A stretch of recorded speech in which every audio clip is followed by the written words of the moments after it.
The haunted palace is amplifying anticipation, as KangChul and YeoRi team up to eliminate the 8-foot spirit. Despite having lived for 1,000 years, KangChul remains naive regarding YeoRi, and retains a childlike excitement while discovering the pleasures of being human. The drama possesses the elements needed to keep viewers engaged and entertained, as KangChul's antics know no bounds. At the end of the previous episode, the 8-foot spirit seized Prince YeongIn in its rotten clutches. I would argue this was well deserved, given that Prince YeongIn is the scum of the earth. One might expect him to feel remorse after his encounter with the water spirit, yet he further enraged her by attacking her family instead. Meanwhile, KangChul appears to be developing feelings for YeoRi while in Yoongap's body. He has been with YeoRi since she was 13, and despite stalking her, he has protected her in his own ways. It could be that YeoRi was the baby who witnessed his ascension, ultimately damning him because of it. Since YeoRi is his only chance at another ascension, he stuck by her. However, something is beginning to grow in his heart for YeoRi. Although he hesitates to get involved with the 8-foot spirit, he doesn't hesitate to rescue her. The 8-foot spirit, as a vengeful entity, is powerful and must harbor deep-seated hatred for the royal family. The king seems to know more than he reveals. Remember his quote from the Book of Changes. "A family of noble deeds is bound to receive lasting blessings, while a family of evil deeds is bound to receive lasting disasters." The royal family must have committed some evil deeds, for the vengeful spirit to have haunted them through generations. It remains unclear why the king has been spared. This could be related to YeoRi's grandmother's protective stone, hidden within the king's eyeglass. Furthermore, even though she feared the vengeful spirit, the Queen Dowager exploited it when it was advantageous. She wishes for her son, the irresponsible and spoiled Prince YeongIn, to become king. However, Pongsan seems to be using her to fuel the 8-foot spirit's vengeful agenda. She gave Pongsan Prince YeongIn's undershirt, to protect him from the spirits she intended to invoke. Nevertheless, the 8-foot spirit interpreted it as an offering, an invitation for someone to possess. This is karma catching up with the Queen Dowager. If you recall, YeoRi had a revelation about Prince YeongIn's demise. The 8-foot spirit is indeed bound to be enraged about YeoRi and KangChul, and is certain to pursue them. There must be a reason KangChul is reluctant to confront the spirit, or wants YeoRi near it. He has even gone so far as to arrange for their eviction from the capital. I must say, KangChul is a joy to watch. His childlike excitement over every new discovery is comical. It's surprising that Yoongap's mother, Young, doesn't seem to suspect anything unusual about her son.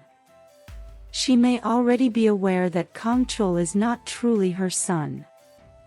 YeoRi's grandmother told her that Yoongap wouldn't live past 30 years. This could be her way of retaining a piece of her son, instead of nothing at all. Meanwhile, as I mentioned earlier, KangChul is beginning to feel something he can't quite grasp, for YeoRi. He's starting to feel jealousy toward Yoongap. This is why he was frustrated that YeoRi finally wants him to be her guardian spirit, after years of rejecting him, simply because of Yoongap. She seems willing to submit just for Yoongap. However, her vision about herself and Yoongap could be what ignites her eagerness, as she is tired of being alone. KangChul also demanded a 5-colored bracelet, because YeoRi had made one for Yoongap previously. Understandably, YeoRi had a crush on Yoongap, as he was the only one in the village who stood up for her, after her grandmother's death. She believes all the negative things about KangChul, yet refuses to accept that YeoRi might have deceived her.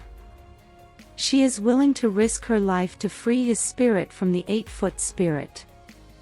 I fear this decision may come back to haunt her in the future.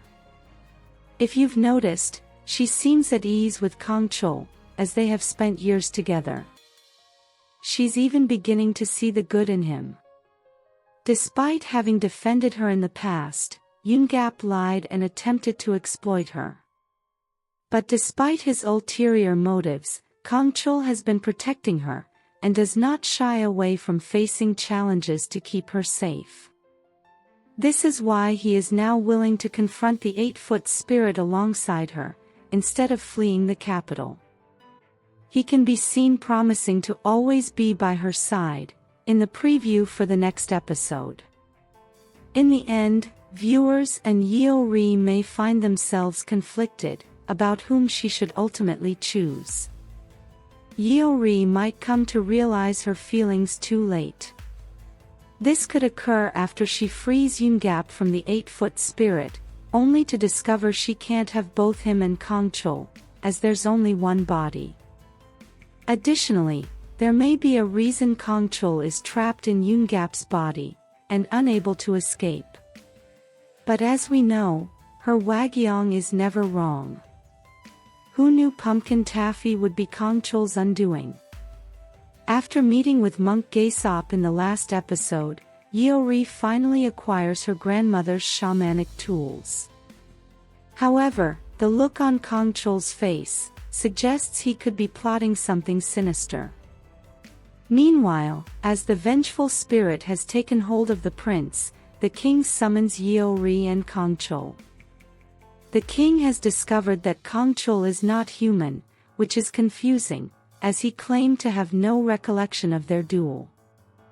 In their attempt to evade their pursuers, YeoRi and KangChul find themselves in a heart-pounding situation. Meanwhile, Pungsan must be up to something nefarious, and is using the Queen Dowager to achieve his own agenda. He can be seen offering the prince as a sacrifice.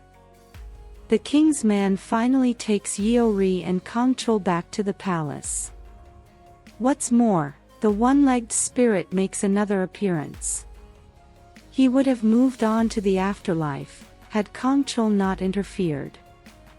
Now, he has his clutches on the prince. Pungsan has yet to figure out his opponent in the palace. It seems YeoRi exists to counter his spell on the prince. The night he plans to offer the prince to the general of heaven and earth, is the same night YeoRi and KangChul plan to lure the vengeful spirit to the king. Is this drama your cup of tea? Let us know your thoughts in the comments section below. If you enjoyed this content, please like, share, subscribe, and turn on your notification bell for all things wonderfully K-drama. Thanks for watching. Bye.